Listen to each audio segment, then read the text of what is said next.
Hello guys and welcome. In this video I will show you how to find a crypto network that charges zero fees, which can be very useful for small transactions. So without wasting any time, let's get started. The first thing you need to do is open the Binance app, then tap on the assets in the bottom right corner, followed by the withdraw. Next, select USDT and tap on send through crypto.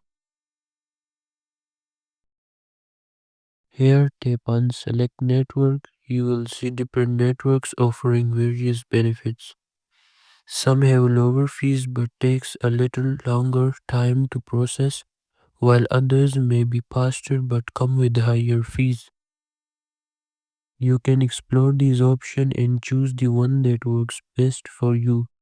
So that's it for this video. Make sure to like and subscribe for more. Thanks for watching.